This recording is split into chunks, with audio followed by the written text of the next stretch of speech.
Meus queridos, esse mês nós tivemos um tema livre na nossa escola bíblica dominical, na mensagem, porque vinham pastores de fora e esses iriam ministrar as suas aulas, né, a mensagem, então nós deixamos um tema livre. O tema livre já começou nesse mês com a nossa irmã Eunice, trazendo o estudo também no primeiro domingo e assim por diante, a gente tendo um momento de edificação e de exaltação ao nome do Senhor nosso Deus, estudando e aprendendo um pouco mais sobre a igreja. Cada um que veio, trouxe a palavra, trouxe assuntos pertinentes à igreja, né? E o propósito da igreja, olhando principalmente esse 39º aniversário da nossa querida igreja presbiteriana Maranata. Valeu, filho. Obrigado. E eu convido você para abrir as nossas Bíblias lá em Mateus 16. Mateus 16. Vou apresentar isso. 13 até o versículo 20. Isso, tá. Diz assim a palavra do Senhor nosso Deus. Indo Jesus para os lados de Cesareia de Filipe, perguntou a seus discípulos: quem diz o povo ser o Filho do Homem? Versículo 14. E eles responderam: uns dizem João Batista, outro Elias, outros Jeremias e alguns dos profetas. Mas vós, continuou ele, quem dizes que eu sou? Respondeu Simão Pedro: tu és o Cristo, o Filho do Deus vivo. Então Jesus lhe afirmou: bem-aventurado és, Simão Bar-Jonas, porque não foi carne e sangue que te revelaram, mas meu Pai que estás nos céus. Também eu te digo que tu és Pedro, e sobre essa pedra edificarei a minha igreja, e as portas do inferno não prevalecerão contra ela. Dar-te-ei a chave do reino dos céus. O que ligardes na terra terá sido ligado nos céus, e o que desligardes na terra terá sido desligado nos céus. Versículo 20. Então advertiu os discípulos para que ninguém dissesse ser ele o Cristo. Pai de amor, obrigado pela tua palavra. Rogamos que o Senhor continue falando aos nossos corações e que a tua palavra venha encher nossas vidas, nossa alma, nosso espírito, e que, ó Deus, ao estudarmos aqui a tua palavra, venhamos entender o que o Senhor quer das nossas vidas nesse tempo. Em nome de Jesus, nós oramos e agradecemos. Amém, Pai. A igreja que o inferno não vence. A igreja que o inferno não vence é o nosso tema desta manhã. Que tema, né? Que tema. Será que essa é uma realidade real? Aquele que conhece essa igreja que o inferno não vence, eu quero abordar em 3 partes. É aquela que conhece sua finalidade. A igreja que o inferno não vence é aquela que vive o seu propósito. E em terceiro, é aquela que evita o desvio. São 3 tópicos que eu irei abordar. E o objetivo aqui é ensinar, biblicamente, a identidade da igreja, seus propósitos dados por Cristo e os perigos quando ela abandona essa identidade. E aplicando diretamente aos 39º aniversário da nossa igreja presbiteriana Maranata. Então, esse é o objetivo nosso nesta manhã. Introduzindo nosso estudo, a igreja não nasce da vontade humana, mas da revelação do Pai acerca de Cristo. E eu estou falando aqui não no processo da Igreja Presbiteriana Maranata, mas eu estou falando da Igreja de Cristo, ok?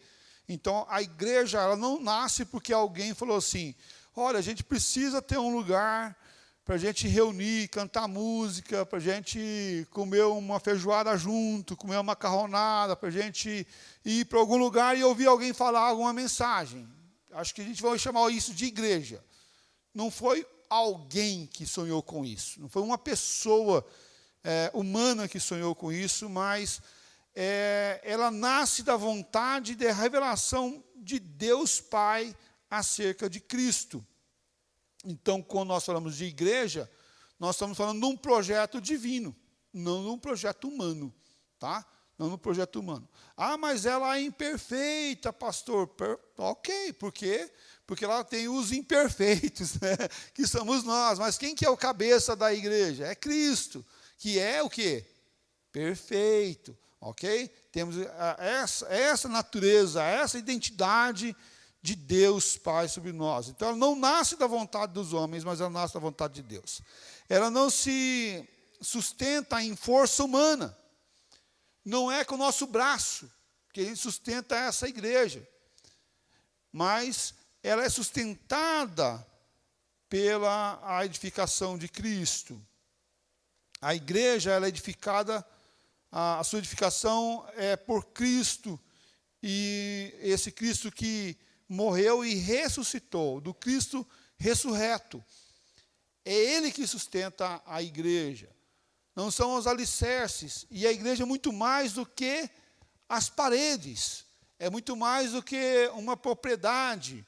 É muito mais do que um patrimônio que tem o seu valor monetário na sua construção. Igreja é muito mais do que isso. Haja vista, hoje, está para inaugurar, organizar, melhor falando, a Igreja Presbiteriana Pedras Vivas. É o projeto lá que o reverendo Heber iniciou e está hoje organizando a igreja na Avenida Industrial, ali pertinho do shopping. Então, hoje, até o reverendo Jonas faz parte da comissão de organização, o presbítero Teles também está na comissão.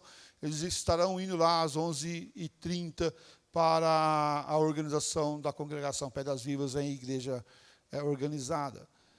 E por que eu estou citando eles? Porque eles estão hoje funcionando numa faculdade, não num templo próprio, com a frente de igreja, mas estão funcionando hoje numa faculdade e estão usando o auditório da faculdade para instalar a igreja.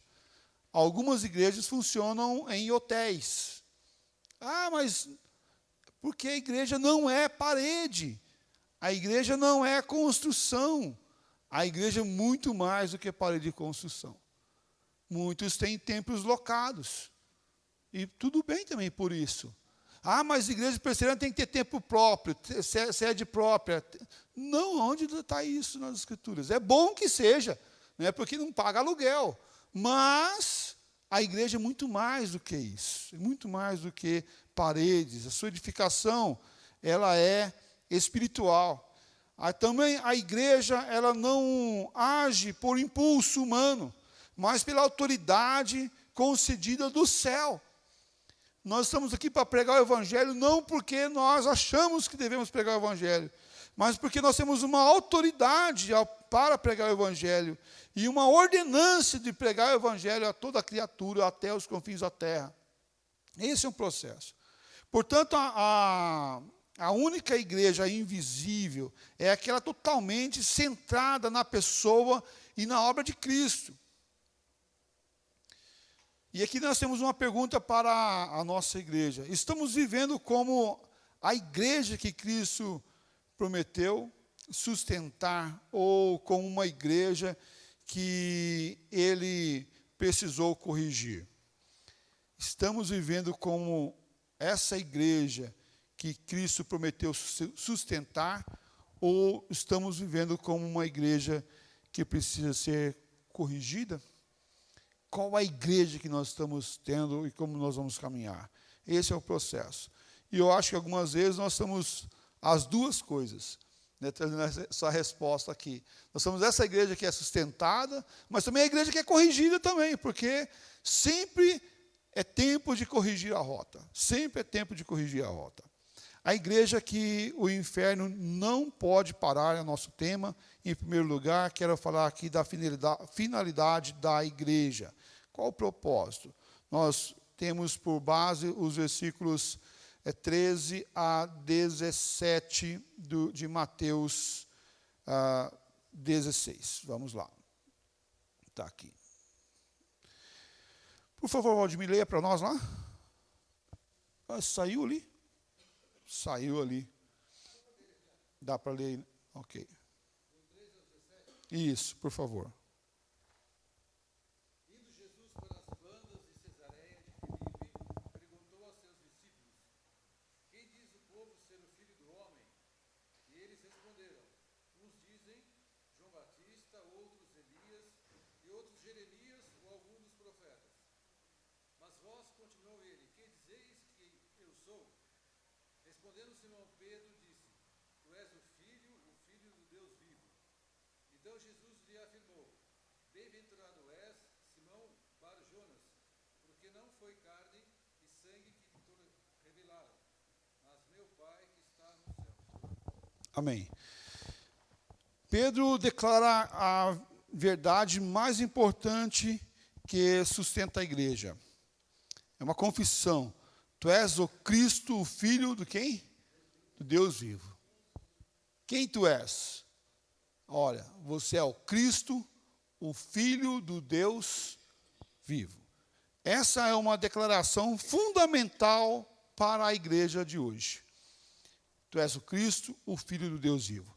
A ordem dessa confissão não foi de carne ou de sangue, mas veio da onde?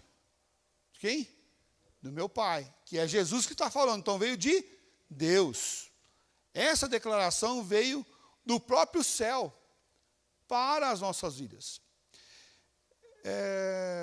E isso é muito importante entender, que a declaração de Pedro não veio nem de carne, nem de sangue, mas veio do Senhor. E isso alinha o nosso coração com o Senhor. A igreja tem que entender que a finalidade dela é glorificar ao Senhor e exaltar o Senhor Jesus Cristo. A origem dessa confissão não foi da carne, não foi do sangue, mas foi do Pai. A igreja nasce da revelação soberana do Pai. E a sua finalidade da igreja, veja lá, 1 Coríntios 10, 31.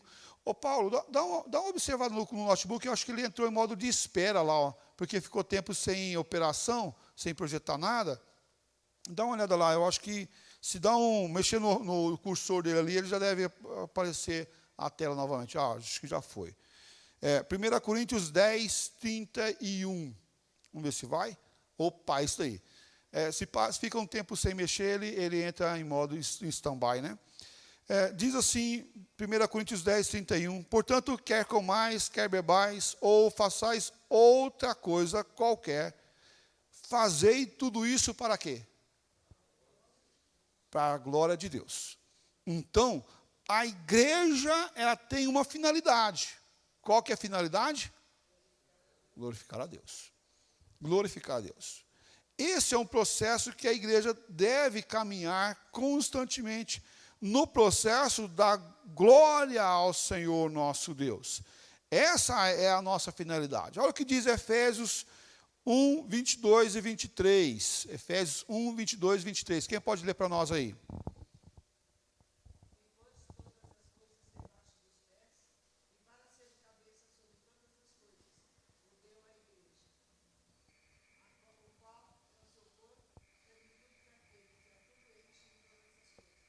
Amém. Olha só, então, ele, por sua graça, colocou debaixo dos pés do Senhor, para que ser ele o cabeça de todas as coisas, e a deu à igreja. A igreja é sustentada pela verdade, a verdade do amor do Senhor, a verdade do cuidado divino, a verdade que é o próprio Senhor, para que, se eu andar, fique cientes de como se deve proceder na casa de Deus, que é a igreja do Deus vivo, coluna e baluarte da verdade. Coluna e baluarte da verdade. Olha o aspecto para nossas vidas, para que, se nós tivéssemos como proceder na igreja, devemos proceder na igreja com verdade. A verdade sustenta a igreja. E quem é a verdade? É Cristo Jesus. Ele é a nossa verdade. Ele é o nosso todo. Não é eu acho que tem que ser assim, não. É Cristo que é a nossa verdade. É Ele que é o sustento da igreja, é o ânimo da igreja, é a vida da igreja, é a vitalidade da igreja. É Ele que deve correr na nossa veia para nos colocar de pé a cada dia, a cada momento. A pergunta primeira do catecismo, né? Qual o fim principal do homem? O fim principal do homem é glorificar a Deus e gozá-lo para sempre. Essa é a finalidade da igreja. Como nós, como igreja, no processo de glorificar o Senhor e exaltar. A confissão de fé, por exemplo, no capítulo 25, no parágrafo 1, fala assim: a igreja é o corpo dos eleitos reunidos sobre Cristo, sua cabeça. A igreja é o corpo dos eleitos reunidos. Nós somos igreja. Nós, pessoas, estamos ali unidos com Cristo como nosso cabeça, nosso comandante, a nossa direção. Calvino falou o seguinte: a igreja é o útero do qual Deus gera e nutre seus filhos. A igreja é o útero do qual Deus gera e nutre seus filhos. Glorificar a Cristo não é cantar bonito, ter boa liturgia. Não estou falando que não devemos cantar bonito, né? Porque nossos ouvidos agradecem, né? Cantar bonito. Boa liturgia, é muito bom também ter boa liturgia. Muito bom ter boa estrutura e boa tradição, é muito bom isso. Contudo, contanto, porém, é manter Cristo no centro da fé, do culto, da vida e das decisões. Isso é importante. Glorificar a Deus, está lá, ó. Isso. Glorificar a Deus, glorificar a Cristo, é ter tudo desse fundamento da fé, do culto, da vida, das decisões. Se Cristo sair do centro, a igreja perde a sua finalidade. Uma igreja sem Cristo é uma igreja morta e vazia. Nós aprendemos na teologia de que todo o sermão ele deve ser cristocêntrico. Na homilética é assim. Todo o sermão deve ser cristocêntrico. É muito triste quando nós ouvimos um pregador, por exemplo, que ele não foca em Cristo. Ah, mas pregou no Velho Testamento, no Salmo. Não importa. Cristo está em todas as Escrituras. Cristo está em tudo. E tanto o velho quanto o novo foca em Cristo. É muito pertinente isso para nossas vidas. E é muito triste quando nós analisamos, por exemplo, no presbitério, quando nós temos irmãos que vão para pregar e não mostra Cristo. Não coloca Cristo. Quando nós temos mensagens não focando a Cristo, mas focando as pessoas. Nós devemos focar em Cristo, porque Ele é o centro da igreja. Ele é a vitalidade da igreja. Ele é a seiva da igreja. Ele é o sangue que corre nas nossas veias. A igreja que o inferno não pode parar. Em segundo lugar, quero trabalhar o propósito da igreja. Versículos 16 a 19 do nosso texto base. Outro irmão possa, por favor, ler para nós? Opa, calma aí, pera um pouquinho, está errado. Desculpa.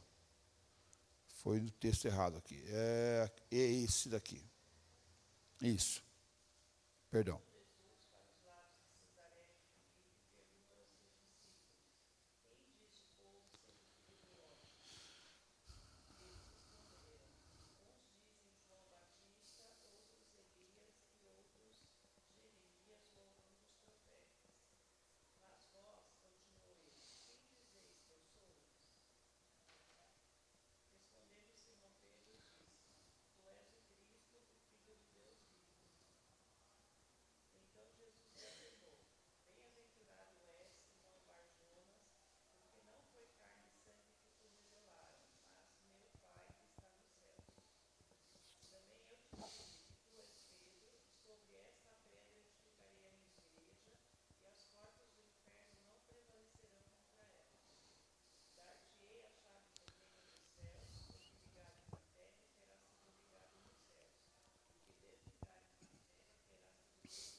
Amém.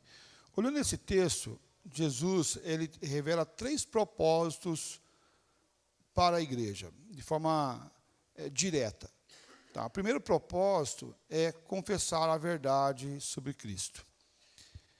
Quem tu és? Tu és o Cristo, Filho do Deus vivo. Então, quem que Jesus é? O primeiro propósito aqui da igreja é confessar Cristo sobre todas as coisas. O propósito de sustentar a proclamação da verdade de Deus ao mundo. Essa é a finalidade da igreja. Quando ela começa a viver somente para si, é um problema muito sério. Foi uma das questões que a gente trabalhou ontem na nossa agenda da igreja, das sociedades internas. Nós temos que ter programação interna para a nossa comunhão, força de integração para as pessoas que vêm para a igreja, que já está na igreja, que se encaixa na sociedade interna para poder ter um ministério, exercer ministério nas sociedades internas, e uma força missional, que vai para fora, que é alcançar o que não está na igreja, que não tem Cristo. Olha só, dentro desse propósito, nós vamos ver como está lá em João 14,6. Respondeu Jesus: eu sou o caminho, a verdade e a vida, ninguém vem ao Pai senão por mim. Então eu sou o caminho, eu sou a verdade, eu sou a vida. Jesus nos dá esse propósito de levar a mensagem, de anunciar a proclamação da verdade de Deus para alcançar o mundo. Essa é uma verdade que o Senhor Deus nos dá e devemos assim caminhar constantemente proclamando essa verdade de amor e de graça. Olha o que diz Atos 4,12. E não há salvação em nenhum outro, porque debaixo do céu não existe nenhum outro nome dado entre os homens, pelo qual importa que seja o quê? Salvo. A salvação não tem outro caminho a não ser por Cristo Jesus, o nosso Salvador e Senhor da nossa alma. Ele é o Senhor da nossa salvação. O Paulo está procurando a esposa? Está no berçário. Jesus é o nosso Salvador. Ele é o Senhor da nossa alma. E é o nosso Salvador, mas também é o Salvador daquele que não tem o Senhor Jesus Cristo. Então, no processo de proclamação da verdade, não podemos descartar esse propósito de anunciar a verdade de salvação.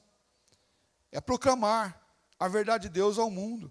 A igreja existe para declarar a verdade sobre Cristo em um mundo que continuamente tenta tirar a credibilidade de Cristo, tirar a autoridade do Senhor Jesus.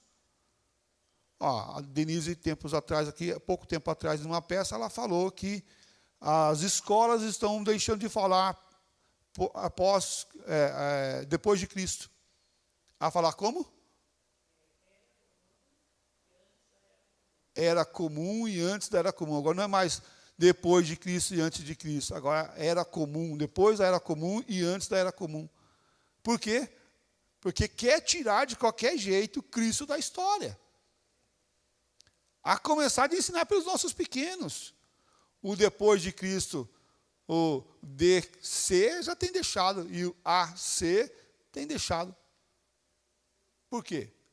Porque quer tirar a autoridade de Cristo. Porque quando você mostra Cristo, a própria história mostra Jesus Cristo como aquele que redime pecados e salva o pecador. A confissão de fé, ainda no capítulo 25, no capítulo 25, no parágrafo 3º, diz assim: Cristo deu à igreja os oráculos e ordenanças de Deus para guardarem a verdade. Nós somos esses que são o baluarte da verdade, que guarda a verdade em pé. Por que quando nós olhamos os países comunistas, por exemplo, uma das coisas que eles atacam ferozmente é o que é? A igreja. A igreja, a religião. Porque, de qualquer forma, essa igreja é aquela que denuncia o pecado, denuncia o erro, denuncia as coisas erradas.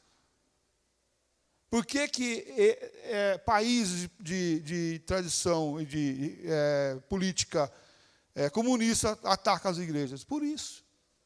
Porque ela denuncia o pecado. E ela precisa ser atacada e destruída. Ou dominada, né? Como em alguns países é. Nós temos a verdade, devemos apresentar a verdade a todo tempo. Tempo e fora de tempo. O Catecismo Maior, na pergunta 159, fala assim: devemos receber a palavra com fé, amor, diligência e prática. Não é só receber a palavra, mas é com fé, amor, diligência e a prática dessa palavra. Lutero falou o seguinte: a igreja é a boca de Deus no mundo. A igreja é a boca de Deus no mundo. Meus queridos, nós somos boca do Senhor, de edificação, de propagação. O segundo propósito é ser edificada por Cristo. Nós somos edificadas por Cristo. O verbo está aqui, esse edificado, por edificarei a minha igreja, está no futuro ativo. Continua sendo realizada, continua sendo, ele fez e continua fazendo, sem parar. Essa edificação ela é contínua, ela é permanente. Cristo edificou e continua edificando. É como se fosse cozinhou e continua cozinhando. Não parou. Ele continua edificando a sua igreja todos os dias. A igreja nasce na fé, porque Cristo batalha nela em fé, para ser essa edificação do edifício bem construído. A edificação pelo Espírito e pela palavra. Olha o que diz Efésios 4, 11 a 13. Um irmão, por favor, pode ler para nós?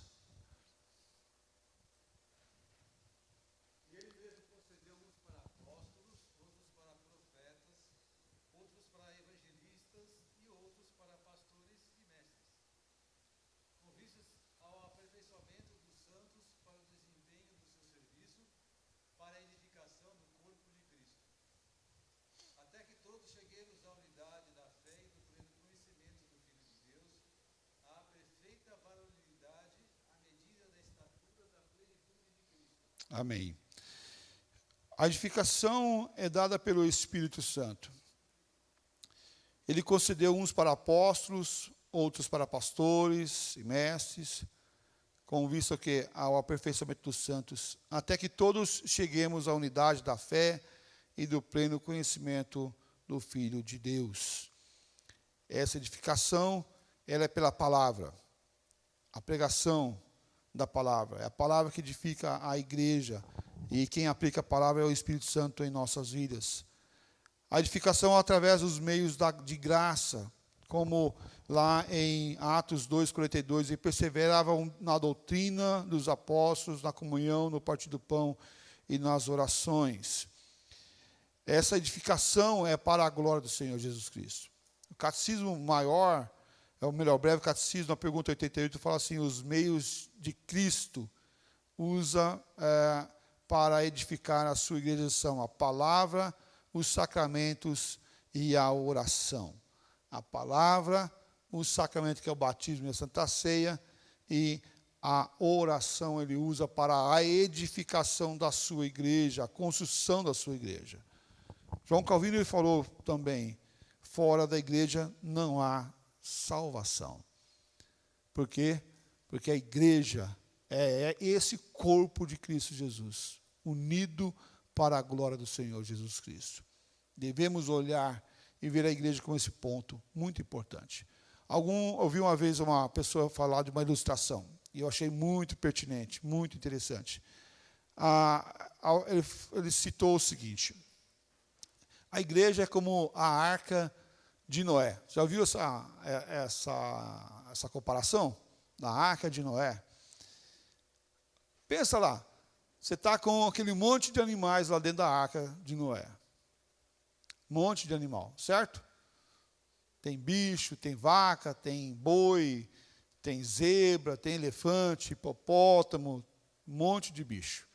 Você já ficou fechado num lugar onde tem muito animal? O que começa a ter ali dentro de um lugar fechado com um monte de animal? Olha só, uma urina de um cavalo, mas tem um odor terrível, cara. Mas olha, não é agradável, não, é muito forte. Cheiro muito desagradável, né? Muito desagradável. Perfeito. Imagina só esse tempo todo os animais ali fechados, com as suas necessidades fisiológicas, naturais dos bichos. 40 dias suando, fechado ali. Será que o odor ali era bom? Tinha todo um processo de ter os animais naquele lugar. Os bichos.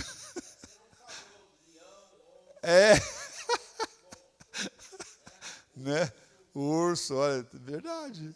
Verdade. Então,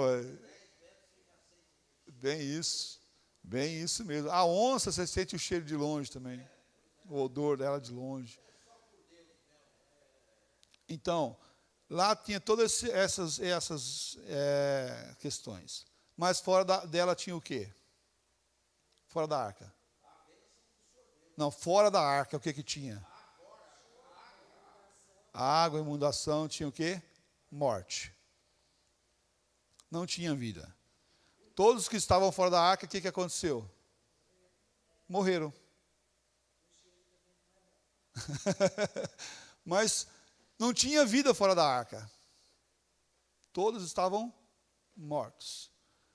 A igreja, com todas as imperfeições, com todos os cheiros, odores, toda a sua dificuldade, o que ela tem dentro dela? Vida. Vida. Então, fora da igreja tem o quê? Morte. Não tem vida. Então, ao pensar sobre isso, devemos refletir que essa igreja, ela não é perfeita.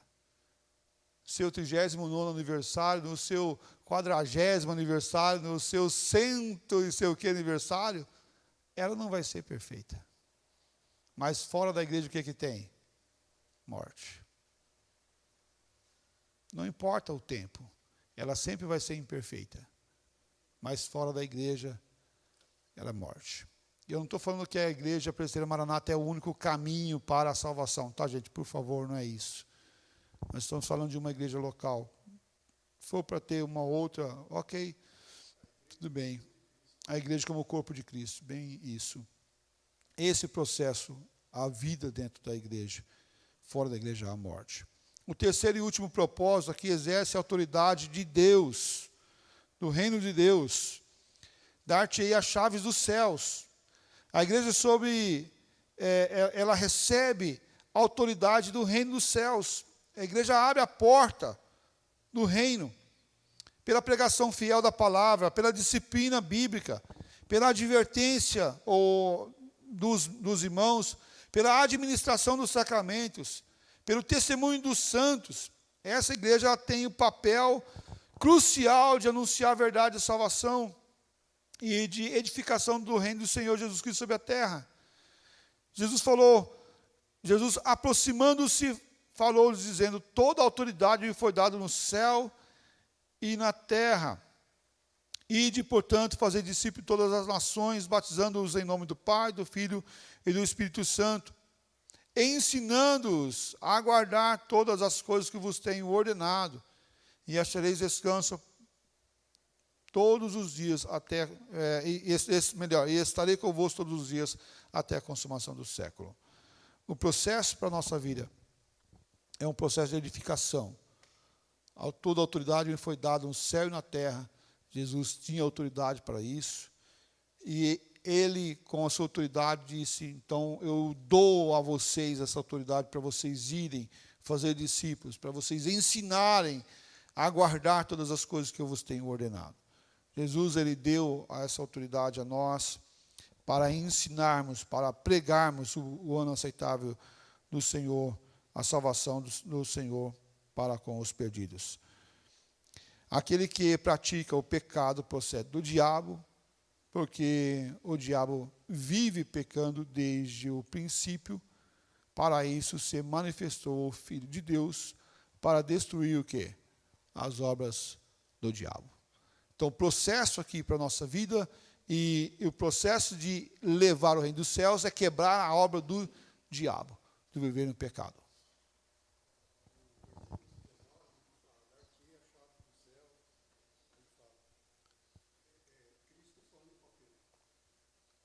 Sim.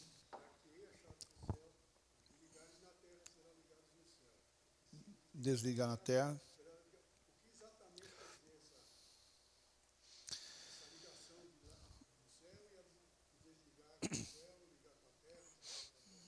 Você está falando desse versículo aqui, né?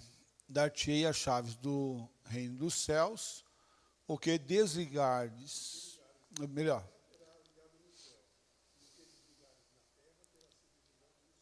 Isso. Perfeito. Você quer a interpretação desse texto aqui? É isso? Perfeito. É um processo de quase que interruptor, né? De ligar e desligar, né? De ligar e desligar. Sim.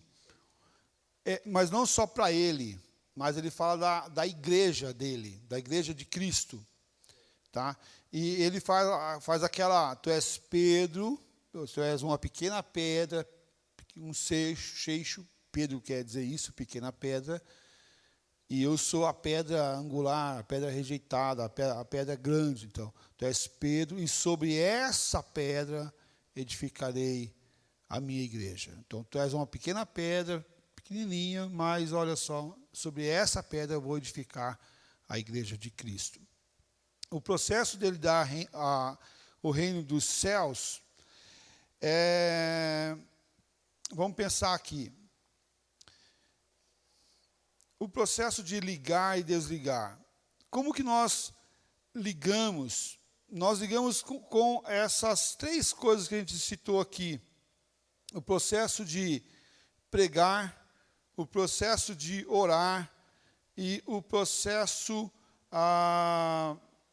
de levar ao crescimento aqueles que estão no reino dos céus. Então, quando nós estamos interligados no processo de ensinar, de orar e de edificar, estamos ligando as coisas aqui na terra com o reino dos céus. Não é um processo que eu vou lá abrir para que as pessoas entrem no céu, dando a chave do céu para Pedro, ou para a igreja, dando esse acesso, né?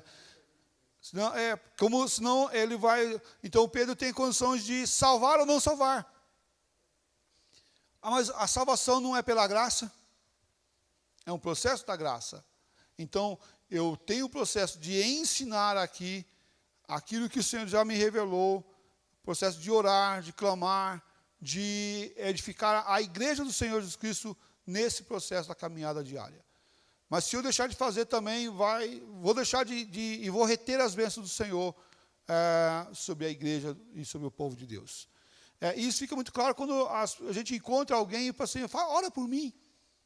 Ora por mim, você está derramando uma bênção sobre a vida daquela pessoa. Não importa se ela é cristã ou não é cristã. Mas você está derramando uma bênção sobre ela. Um pai que abençoa um filho, ele está derramando uma bênção sobre a vida dele. Não importa se o filho é cristão ou não é cristão. O importante é que a bênção do Senhor chega sobre ele naquele ponto ali. Terceiro e último lugar, sobre a igreja que o inferno não pode parar, é uma igreja que entende que o reino dos céus... Cadê? Deixa eu voltar aqui. Isso. É uma igreja que... A igreja que o inferno não pode parar é uma igreja que tem um perigo iminente. É de desviar do seu destino, do seu propósito. A igreja, se ela desviar do seu propósito, ela vai ser parada. Mas uma igreja que não desvia do seu propósito é uma igreja que não vai ser parada. Mas ela está em consonância com o que o Senhor Deus quer para a sua vida. Então, entender isso. O que Deus quer para a nossa vida? O que Deus quer para nós, como igreja? A igreja, ela não é um clube. A igreja não é um clube. A igreja não é um processo unitário, meu comigo mesmo. A igreja é um processo comunitário, conjunto. Então, quando nós entendemos o nosso propósito, nós vamos ter uma finalidade clara e objetiva. E aqui existem 3 perigos.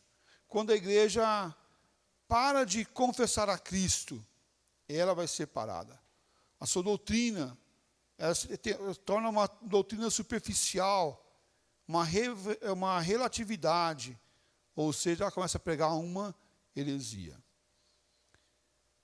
Quando nós deixamos de anunciar Cristo, começamos a colocar muitas modas na história, muito modismo na nossa caminhada.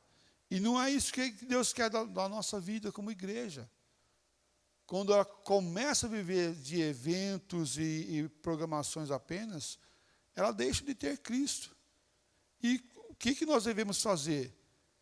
Se alguém vos pregar outro evangelho, o que é para nós fazermos?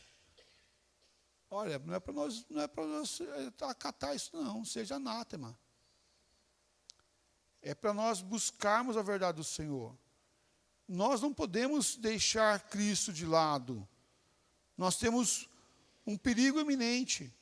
O evangelho do eu tem crescido cada dia mais. Ah, mas eu gosto de igreja de parede preta. Eu gosto que cante só cântico, ou cante tal coisa. A hora da mensagem eu não gosto muito, não. Eu gosto só dos cânticos. Então você está vivendo uma igreja de cântico, e não de pregação do Evangelho, e não de centralidade de Cristo.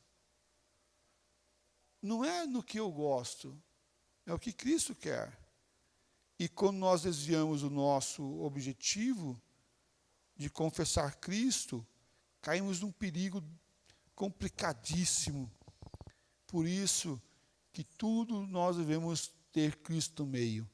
É por Ele e para Ele são todas as coisas. Não é só algumas coisas, mas é todas as coisas. A igreja ela existe para mostrar Cristo. Isso é importante. A confissão de fé, no capítulo 25, no 5º parágrafo, fala assim: mesmo igrejas puras podem decair até se tornarem sinagogas de Satanás. Se ela deixar Cristo de lado, ela pode se tornar sinagoga de Satanás.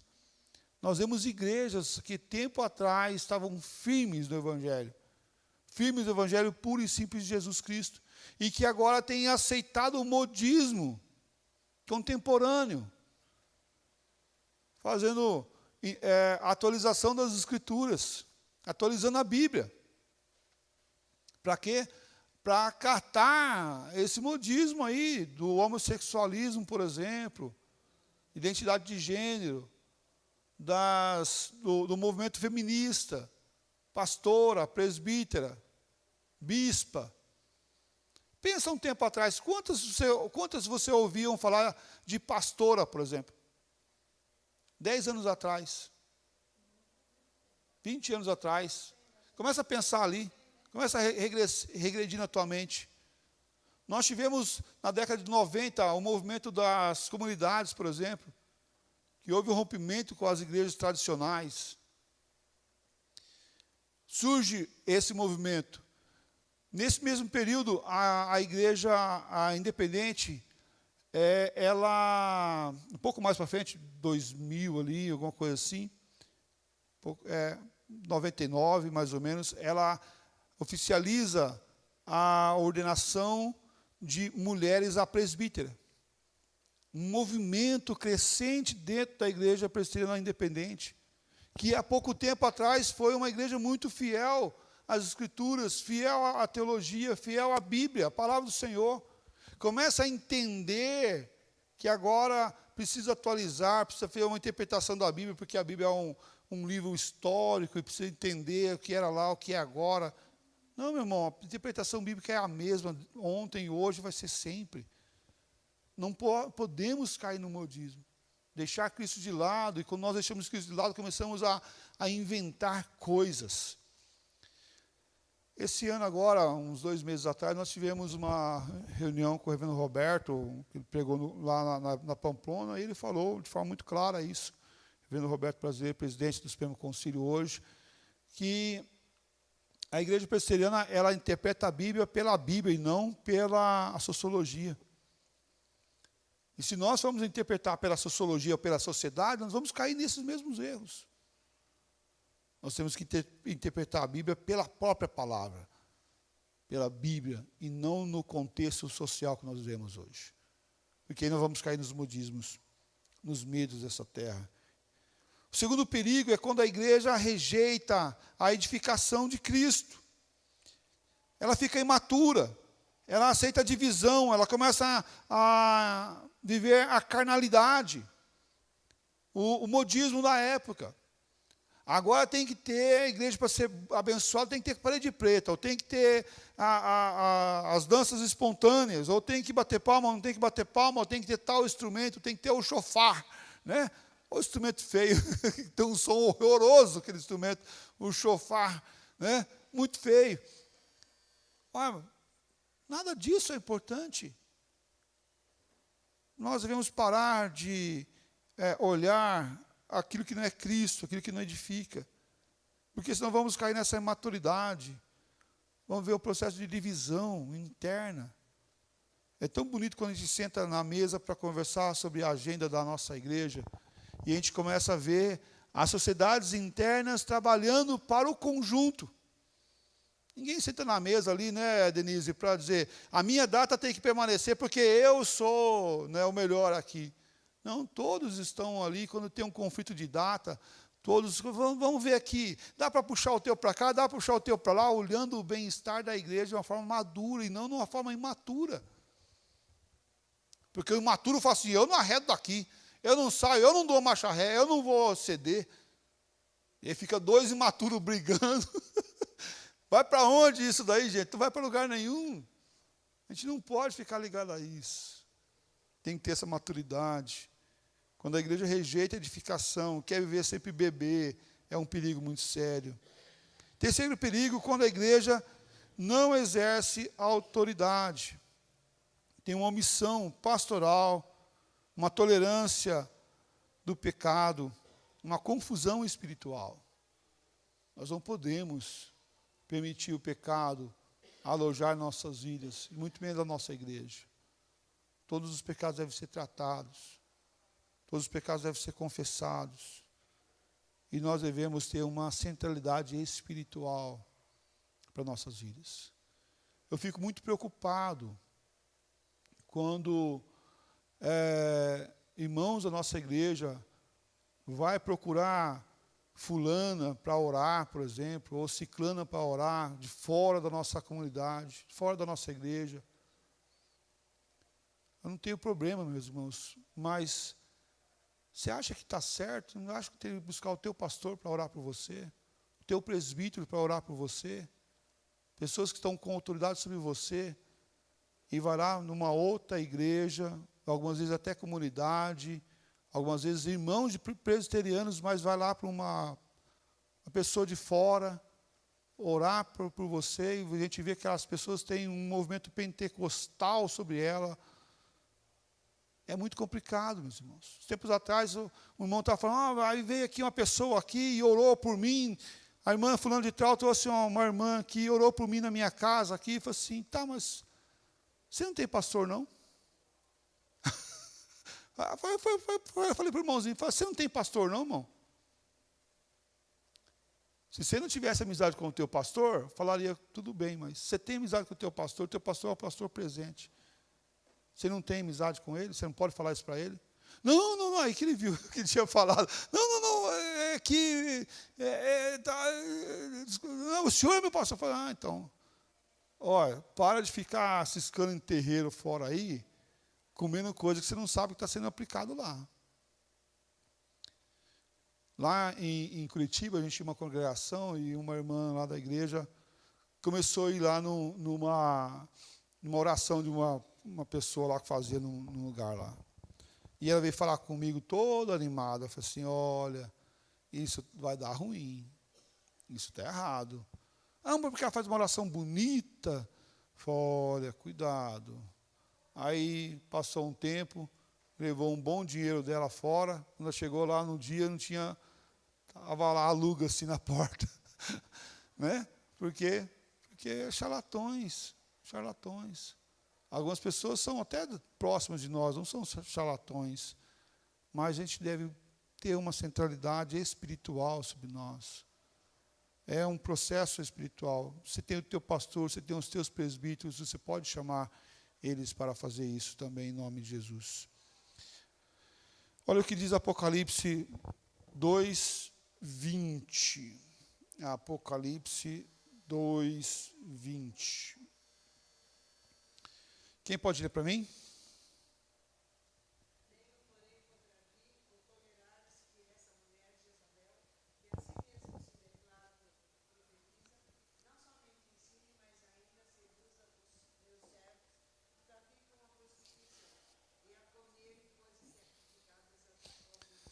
Olha, tenho contra ti, porque vocês têm tolerado essa Jezabel aí, e têm achado bonito, e têm achado engraçado, e têm achado bom, mas vocês estão tolerando coisas ruins. Não vá nesse caminho. É uma rejeição que o Senhor Deus deu para essa igreja. Vocês estão tolerando isso. A igreja deve admoestar, mas ela deve também estar cuidando daquelas pessoas que foram admoestadas e que foram instruídas, mas ela não pode permitir que o pecado permaneça sobre ela. E até, em alguns casos, suspender a comunhão de irmãos, e em alguns casos extremos até o quê? Excluir no rol de membros. Não se consertou, foi admoestado, não se consertou, o que faz? Exclui. Não faz muito tempo nós excluímos uma pessoa do nosso rol de membros. Não faz muito tempo. Excluímos do rol de membros. Foi orientado, foi exortado, não se corrigiu, foi excluído. Com dor no coração, porque eu gostaria de ver aquela pessoa de volta ao reino, junto conosco aqui, pareando conosco. Conclusão. Uma igreja que o inferno não pode parar, é uma igreja que confessa Cristo, que submete à edificação de Cristo, que exerce a autoridade de Cristo, é invencível, não por força humana, mas pela promessa divina. As portas do inferno não prevalecerão contra ela, contra a igreja que está firme, olhando para Cristo, sendo edificada por Cristo, crescendo cada dia mais em sustento, vida espiritual, em quantidade também. E isso é importante. Nossa igreja Maranata chegou aos 39 anos porque Cristo a sustentou. E só permanecerá firme se permanecermos submissa, ou se a igreja permanecer submissa ao Cristo que reina sobre a igreja, sobre a nossa igreja, a Igreja Presbiteriana Maranata. Olhando isso para nós, devemos confessar Cristo com fidelidade permanente, com crença por meio da palavra e participar da vida da igreja a cada dia. Que cada líder possa ser firme, possa ter amor no coração, clareza da palavra e viver em santidade. Mas que cada membro da igreja possa também permanecer firme e crescer dia a dia para que o reino do Senhor Deus venha a crescer e frutificar. Vamos assim orar em nome de Jesus. Obrigado, Pai, pela Tua palavra. Rogo que o Senhor esteja nos dando sempre firmeza na pregação do Evangelho, firmeza para denunciar o pecado, para mostrar a justiça, para demonstrar o abuso, e clareza, ó Pai, ao anunciar Cristo Jesus como o Salvador deste mundo. Dá-nos, ó Pai, sempre prontidão para pregar o ano aceitável do Senhor Jesus Cristo. Obrigado pela Tua igreja, que as portas do inferno não venham a prevalecer sobre ela. Que as orientações, ó Pai, da Tua palavra sejam sempre firmes em nosso coração e mente, para que possamos caminhar constantemente no Teu propósito. Não permita, ó Pai, que nós venhamos desviar o propósito para aquilo que nós queremos, mas que seja sempre a Tua vontade em nossas vidas. Em nome de Jesus Cristo, nós oramos e agradecemos. Amém, ó Pai. Amém. Que Deus abençoe a todos, um bom domingo, e vamos permanecer firme no reino do Senhor Jesus Cristo, porque as portas do inferno não prevalecerão contra a igreja do Senhor Jesus Cristo. Vamos continuar, porque o inferno não pode nos parar. Amém.